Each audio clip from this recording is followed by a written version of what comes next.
everybody, it's Heather with Minnesota Senior Service Industry Nights, and I'm actually filming this segment from my beautiful new memory care community, Autumn Leaves, North Sarasota, which will be opening in the summer on the corner of University Parkway and Tuttle. And today, one of my 12 fabulous sponsors is in the house with me. These are the lovely ladies from Ferrari Butler and Moneymaker. They are an elder law firm, so it's Sierra Butler and Liz Moneymaker. Thank you for joining me. Happy to be here this afternoon. Thank you for having us. You know what, it's been such a long day. I don't know what time it is either. And it's Happy Hump Day, so Wacky Wednesday to everyone, yes. So I am glad that you guys have come on board again as we expand into Manatee County with Senior Service Industry Night. I know that you obviously cover that area, but I think you cover some other areas as well, don't you? We do. And so one of the areas that we cover is actually up in St. Pete, Pinellas County. Liz has a primary office there, and we serve also Manatee County, Sarasota, and we go. Sometimes I was even in Charlotte County today. Wow. Okay. So it does. We do cover that range. And then as far as our substantive services, we are an elder law firm, and I know that can mean a lot of different things to a lot of different people. But for us, it means that we truly do center our services around helping the elder.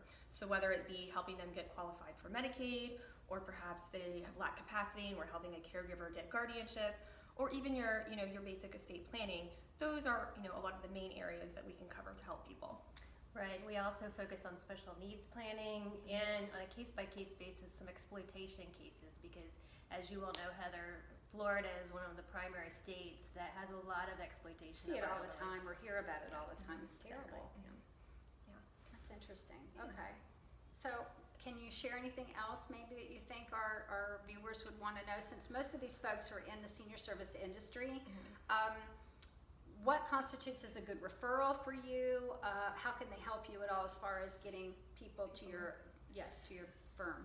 Well, I always tell people, come to me, because if I can't do it, we can't do it, we are going to know someone that we've vetted and we trust and we can refer them to. So when in doubt, just stop with us and we'll find you someone who can take care of you. But as for a primary referral for our actual line of work, it would be I would say people that are caring for somebody that's elderly. Maybe it's somebody that has dementia, or maybe it's the person who is younger that wants to make sure that whatever they want happens. I mean, we hear a lot about, I want to age in place, I want to age in place. Well, how do we do that? You need to have that structure, and you need to be thinking about that ahead of time and putting all the plans in place, because it's much easier. I mean, even though we do crisis planning, it's not fun. It's not fun for the loved ones that are trying to do it, and it's not as much fun for us either. Right. Well, and it's funny you say that, because being in memory care, I unfortunately see this more often than I would like, as the adult children come in because they realize something is definitely wrong with mom and dad, and they've kind of waited too long to put any type of paperwork in place so that they can make any decisions for their parents. And the pre-planning part is so important. Absolutely, and so many people don't even think about that. But what we would really like to see are young people, 30s, 40s, 50s, getting their plans in place. And we come at it in a very holistic approach. We don't just do it in a vacuum. We deal with your financial planners, your CPAs, your life insurance providers, all of those people to come up with a holistic plan for you. And I think it's really about finding the right fit, because not every case is absolutely perfect for us, and we have to be able to work with you personality-wise, and we have to ask about your goals too, because if your goal is completely unrealistic, I will be the first one to tell you I can't help you do that. Right. But if you've got goals that we can help you with, then we will sit down and put everything in place. And I think the thing that I love most about what we do is being able to be creative, and we can be able to work like Liz said, with all of those people and put together some kind of plan, and then the devil's in the details, which is the part that I love, is making sure all the T's are crossed and all the I's are dotted. What is your typical case? What do you do the most of, I guess, out of everything? That's funny. Or is it kind of a mixed bag? Or? It's a mixed bag, which is one of the reasons I love it, because no day is the same, no client is the same, no problem that we're presented with is the same. So you're problem solving every day, and for the most part, our clients leave us happy. Yes, for the most part.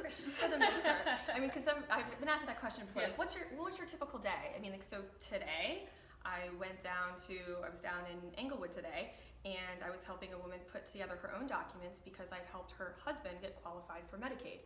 He had waited too late, and then we were able to have the conversation with her and say, hey, now that we have him squared away, let's talk about you.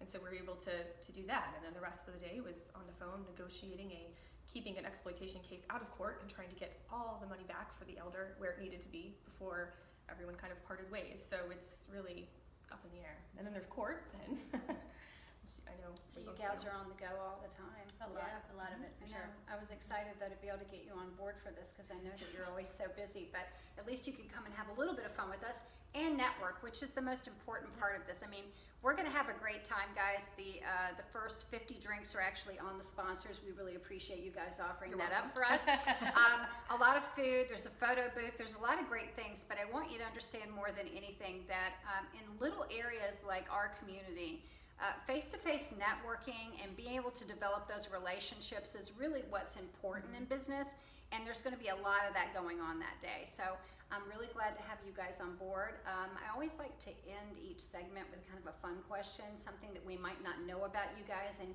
you leaked a little bit of something to me right before we started filming that I thought was very unique. So I would say maybe like 2015, the beginning of 2015, I knew Liz through a women's legal group, and she asked me if I wanted to play kickball because she was at a firm that had a kickball team. And I said, sure, why not? And I met my husband there. So wow. I take credit. Liz to credit. And now I have a beautiful 2.5-year-old, and life is grand. Wow. So.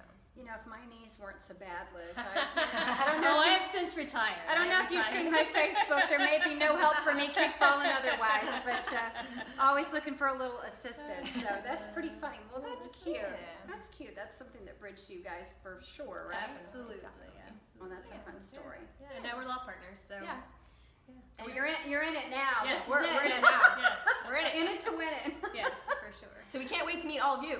Absolutely, yeah. So Liz, Sierra, thank you so much for Thank you. joining us today. And we'll be seeing you guys again on Wednesday, May 15th, 4:30 to 6:30 in the Beer Garden at Motorworks Brewery in Bradenton.